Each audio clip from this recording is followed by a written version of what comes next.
expatriate remittances and foreign direct investments. Kojak told Washington Gathering that Egyptian authorities had managed the current crisis with a rapid methodology that earned the appreciation of international institutions.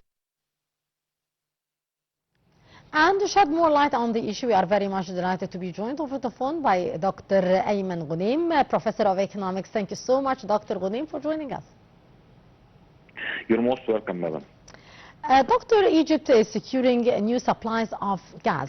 How do you assess the importance of this with regard to the current global situation and, of course, the fluctuation in the pricing due to the closing and opening of the Strait of Hormuz and, of course, the developments regarding the Iranian-American-Israeli war?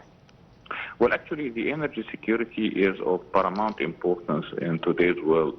It's part of the national security and also part of the economic security of the country. We've seen now during the last 3-4 years, the whole world underwent two global energy crises. During the Russia-Ukraine war, at the beginning of the Russia-Ukraine war, and now during the war between the United States and Iran. And we've seen that such crises, such geopolitical crises, lead to increasing the oil prices and hence to a global wave of inflation. During the Russia-Ukraine war, the Brent price increased to around $120 per barrel, and this spurred a wave of global inflation in the U.S. and Europe and the whole world. In the U.S., inflation reached 9.1%. In June 2022. In the European Union, it reached 10.6% in October 2022. And this is compared to a target inflation of 2%. So these levels are so high. And in the U.S., by the way, this was the highest level since more than 40 years, since the era of President Ronald Reagan. So also today we've seen the present military conflict in the Middle East. It increased oil prices from around $60 to $65 per barrel at the beginning of the year. What I'm talking about Brent price to $73 per barrel on the eve of the war on February 28, 2026, and then during the war, I think it reached up to maybe $114 per barrel. Then after the ceasefire was announced, it declined to around $90 per barrel. Now today, I think it's $94 per barrel, because again, there are some skepticism regarding the seriousness and regarding the ability of the belligerents to reach a permanent peace accord or a permanent peace settlement. But by the way, when oil now declined to $90 per barrel, it's still higher than the $73 per barrel on the eve of the war. And this means that the markets still assess that there are risks, because there is something called the risk premium on the oil barrel. The risk premium is assessed by the markets and is added to the price that's determined by supply and demand. And such risk premium denotes the assessment of the markets as to the risks in the continuation of supplies and the risks of the severance of supply chains and stuff. So many countries now in the world are trying to adopt short-term, medium-term, and even long-term strategies for energy security. Of course, the medium and long-term strategies of the energy security, most of them focus on the increase in the production of renewable energy and clean energy. But in the short run, of course, most of the countries in the world now are trying to find different sources of oil and gas in order to cater for the short-term production or the short-term needs. Regarding regarding Egypt, our national energy strategy, we target to reach more than 40% of our electricity to be produced via renewable energy, and this is by 2030. Of course, this is as compared to Germany, for example, which targets 80%, and that's why I'm telling you Yes. In the medium and long run, most of the countries of the world, they are shifting towards renewable energy, and that's why, by the way, many of the analysts and commentators, they predict that in the coming 2 or 3 decades, there will be a global power shift from the countries that are leading in the production of fossil fuel, which is petroleum, coal, and to a lesser extent natural gas, to countries that are leading in the production of renewable energy. Doctor, Egypt's real estate market remains resilient amid the regional uncertainty. How do you weigh Egypt's resistance for the economic repercussions of the Mediterranean and the Middle East regional crisis? Well, actually, the present crisis, the present geopolitical crisis and conflict in the Middle East, it shows quite well that Egypt is the hub of stability and security in the Middle East. Egypt is like an oasis of security amid a turbulent environment. Most of the countries around us, they face geopolitical problems, they face political turmoil, some of them face military conflicts, and Egypt stands as the island of stability. And we all know that economics and politics are so much interrelated. Of course. The stability, the political stability, and the strength of Egypt, actually, let's name things by their real name. The strength of Egypt and its political stability is an asset. And now we're trying to market this asset and to turn it into real monetary value. Of course, the Egyptian real estate sector should really benefit from this phenomenon. And now we're seeing a lot of our Arab brothers. They're coming and investing in Egypt and buying land and buying real estate in Egypt. And 2 days ago, the Egyptian private sector announced the so-called Spine project, the Spine. And this is the first cognitive city in the Middle East.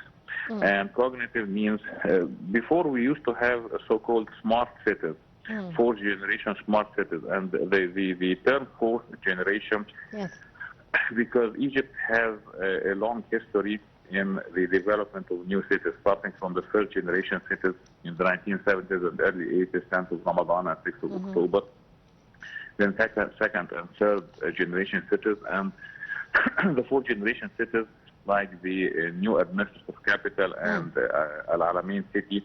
These were smart cities, and the term smart cities, this means that the services and the administration of the city is done via computers and via smart systems, but these smart systems are static. This means that the program is static, the program is stable, the program always gives you the same output.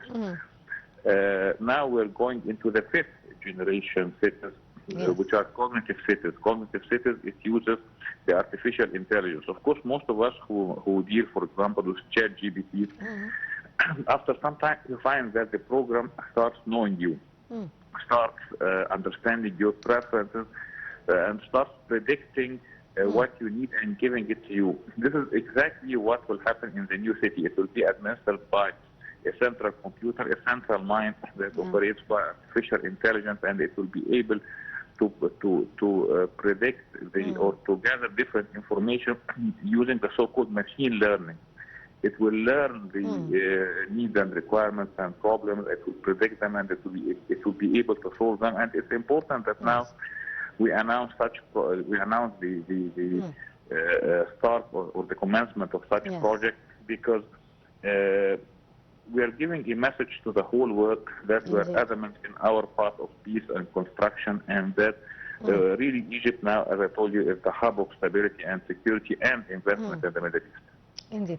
Dr. Ghoneim, also the Ministry of Finance stated that Egypt's economy grows 5.3% in the first half of the fiscal year. What are the measures taken to reach this, and how would this outcome be as Egypt's current account deficit is narrowing 13.6? Well, this outcome is the fruit of a lot of accumulative efforts, and these accumulative efforts did not start this year or the year before. They started since 2014, since the election of President Abdel Fattah al-Sisi to the presidency. Egypt started its economic reform program with its two wings, the fiscal reform program, ensuring fiscal discipline or infusing fiscal discipline into the state's mind and the state's operation, and also the monetary reform targeting inflation and adopting a free float exchange rate system in order to convert the foreign currency into a real commodity whose price is determined by supply and demand, and therefore it will be always available in the market. And such program actually, I mean, it would take us a long time to describe, but in a nutshell, talking about the fiscal reform, Egypt managed to reduce its fiscal deficit from around 13.9% in 2013 to a targeted level of 4.9% in the upcoming year that will end on June 30th, 2027, while producing a so-called primary surplus. Primary surplus means that the revenues minus the expenses, without looking at the interest expense or the debt service cost, is a positive figure. Last year, which ended June 30th, 2025, Egypt produced the highest primary surplus in its history, which was around 3.6% of the GDP. This year, ending June 30th, 2026, expected to generate 4% of the GDP, and the upcoming year targeting 5%. So this is regarding the fiscal discipline, and such fiscal discipline allows us, first of all, to be able to invest in our future, invest in infrastructure. It also allows us to take care of the low-income bracket by providing them social protection provision from real resources, and therefore this will not, or unlike previous decades when we used to monetize the debt and print banknotes and increase the inflation. Yes, indeed. Dr. Ayman Ghoneim, Professor of Economics, thank you so much for your precious input. Always a pleasure, sir. And aiming at extending the media coverage, head of the National Media Authority, Ahmed al-Mislimani, inspected the news station at Abu Zabal transmission station. Basma Taha reports. Aiming at enhancing media message, head of National Media Authority Ahmed al-Mislimani inspected the news station at Abu Zabal transmission station as it will resume the broadcast of Sawt al-Arab, or Voice of the Arabs, via medium wave covering Greater Cairo, Alexandria and Ras Gharib. He also inspected